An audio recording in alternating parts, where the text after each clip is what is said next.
So let's talk about Soul coming to Disney Plus. This was some news that you probably already have heard already. It dropped like a week ago, something like that. I haven't made a video about it because I've kind of just been busy.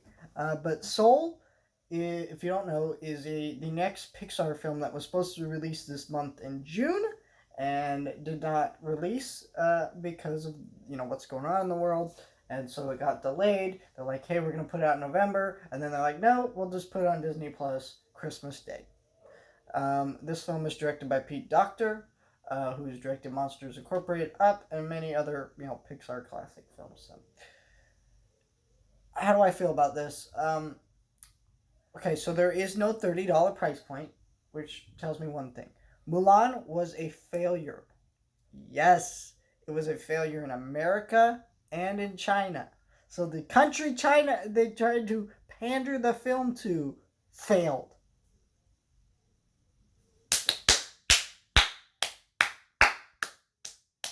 Bravo. Bravo, Disney. You made a garbage film to pander to China. I'm assuming I didn't even watch the movie. Because I will not ever pay $30 to watch a movie on a service that I pay monthly for. Because you think I'm that stupid. I know that Disney wanted their money back, but the difference is Warner Brothers put out Scoob for $20, didn't put it out on HBO Max until after they had already put it out for you to rent.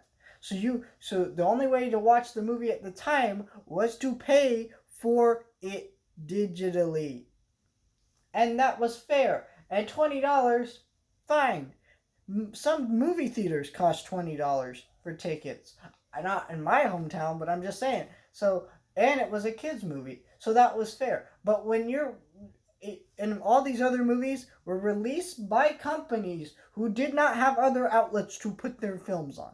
Disney did. They had Disney Plus, and you could have said they wouldn't have made their money back. Well, screw you, because guess what? They're freaking Disney. They can use to lose a few dollars, and also think about it like this: they didn't make their money back doing it the $30 price point, anyways, because there was a controversy for the freaking $30 price point, and then there was a controversy about the main actress of the movie coming out and saying she supports the police brutality in Hong Kong and beating the protesters into submission. And then she also came out and said she said that, and then there was a thing that they filmed really close to a prison concentration camp, and they said, and then they thanked that location at the end of the movie, which proves that Disney supports human genocide.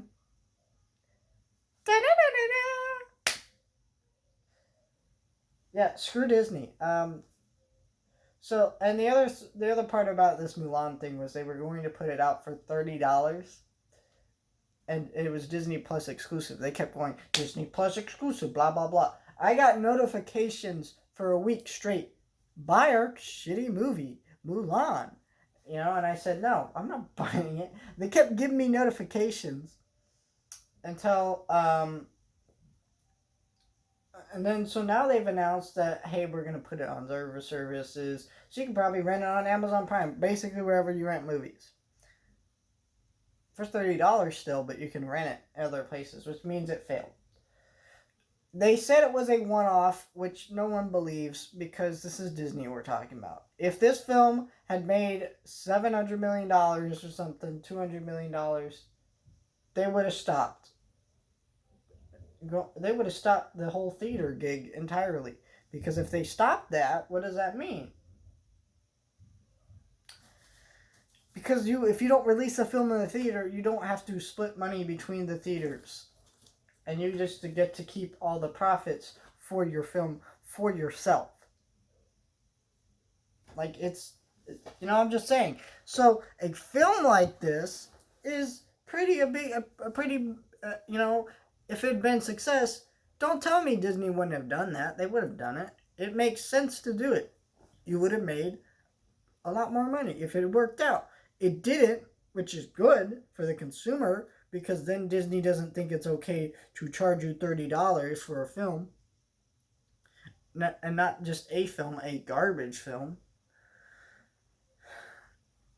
I don't care what you think of the movie, just the controversy around it. These are all true things that happen that are proven, and that, in my eyes, it doesn't even make the film worth watching.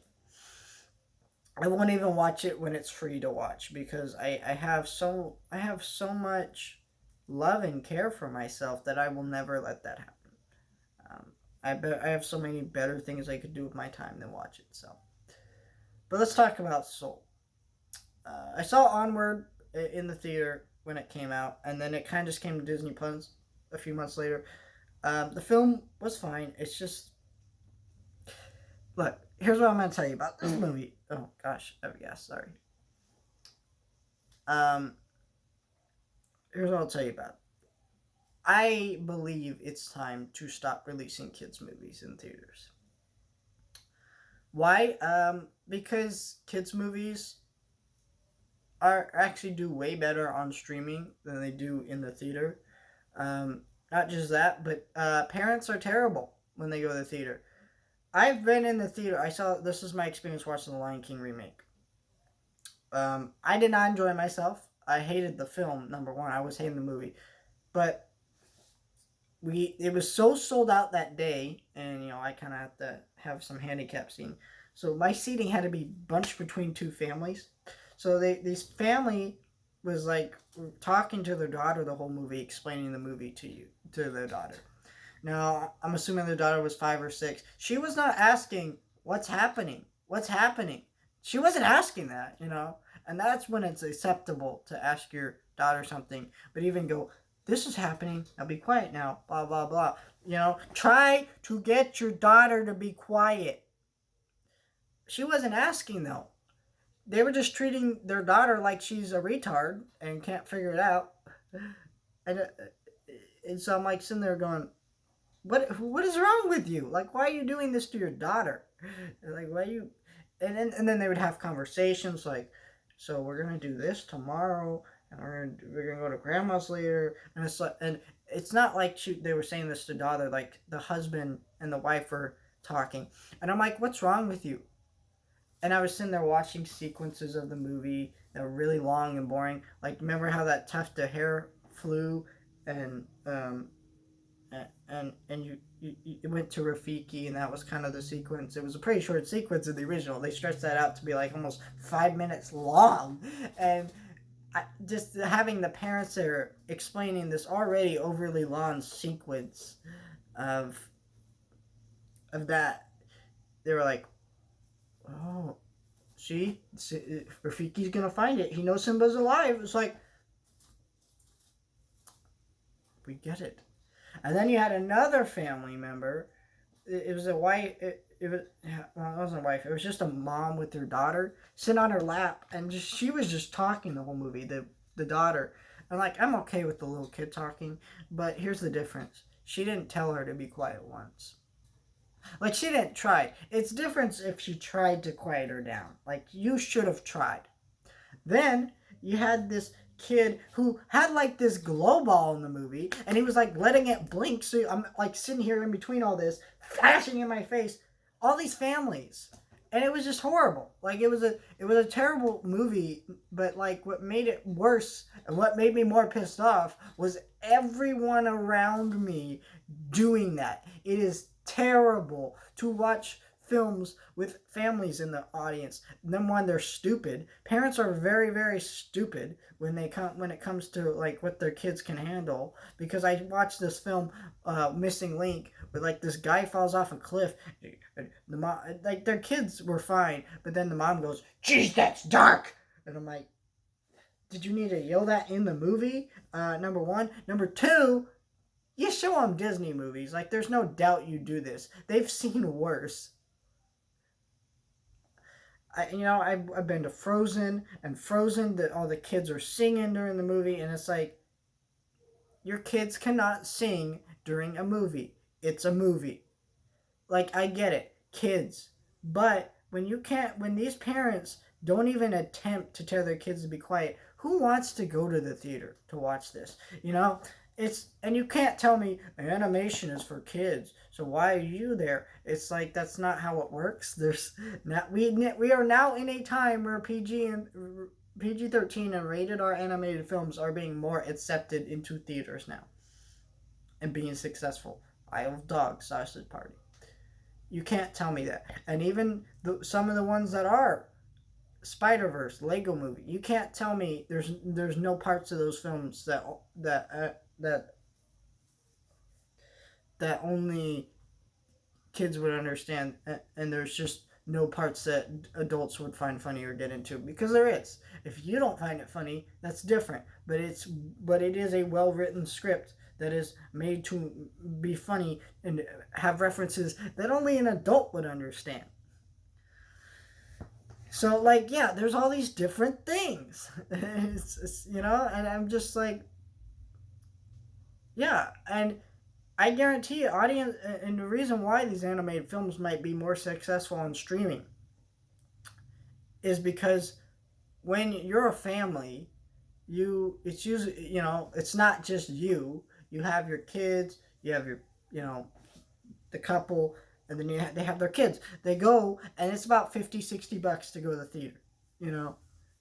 Then they have to get snacks and all this different thing. But you have snacks at home, you can watch the movie at home, and it's cheaper, right? That's what these people are going to look at. And there's a reason that, over the years, animated films in theaters have had a bad year. Last year was terrible. We had some of the lowest grossing animated films of all time last year.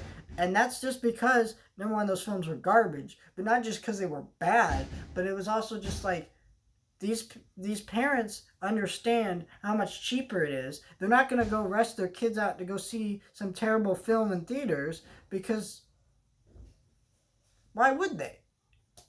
Why would you do that?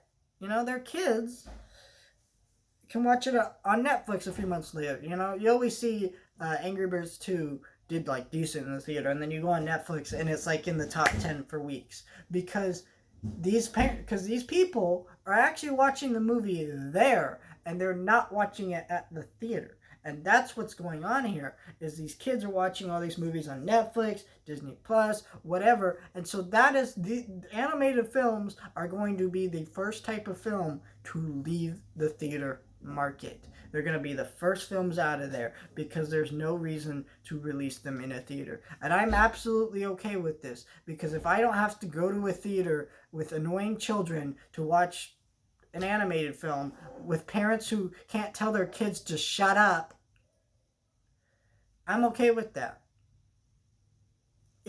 We have ways of releasing these things that are more cost effective. Now, and also, what's nice about it is, they announced there's going to be a making of documentary about the film and the animation process and all that type of stuff.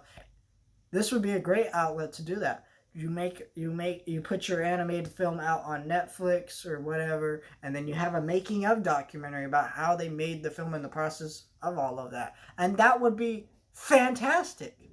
Like, that is absolutely great to do this. That we should do that. And it could also get people to notice how much work goes into animation, and they can go, oh man, this thing that I assumed was just for children is now actually takes a lot of work and hard work and effort to do. And being able to see this is fantastic. I want to see these things happen. Sorry, there's a fly just like. And so, yeah, I want to see this happen. I think it's going to happen. Soul is going to be successful. You can't tell me it isn't. No, when you're putting it out on Christmas Day, of a time where families are together and they're going to watch this film with their kids. Parents are going to watch it with their kids. It's going to be successful. Yeah, I mean, that's what we're going to have happen. And I'm really, really excited for this. Not just because the film looks great, I want to watch it, but also just because this could mean a better future for the distribution of these films. When this all started, I was sitting there going, yeah, I'm really sad about theaters. And I still am, because I believe that it's an experience. Most films should still be released in theaters. But at the end of the day, that's just not going to happen. Martin Scorsese and Steven Spielberg are making their claims And you guys are such jerks for only seeing superhero movies, and that means we can't get our artsy films made. Well, listen, if you have to put The Irishman out on Netflix, that just means more people are going to watch your movie. I don't know what your problem is. You have to be stingy and want it in the theater. I don't know. I don't get it. I'm telling you right now, more people are watching it because it's on Netflix. And yeah, I mean, I don't know what your problem is. But, and that's a valid question to think about. How many more films would be more successful, have more eyes on them because they're on Netflix? The only sad part I find about films not going to theaters is when a film goes to theaters, it means they get a home media release, because that way a film could be marketed twice. But when they go straight to Netflix, they're obviously not going to want to do that. And so there'll be less newer films coming to Blu-ray and DVD and 4K and things like that. That's just a personal thing, though. I prefer to own everything, and some people just don't care. And majority of people don't care. And so I think this is just what the future is. I think there are some films that they'll do both. They'll come to Netflix, be put in theaters. There'll be other films that do the same. Hopefully, this means the death of the Academy Awards, because the Academy Awards actually has it in their rule book that a film has to be playing in theaters for a certain amount of time to be nominated. So when there's no films coming to theaters, Academy can't be stingy about streaming, and if they do, that means they can't nominate any movies, which would be fantastic. Screw you, Academy. Screw you.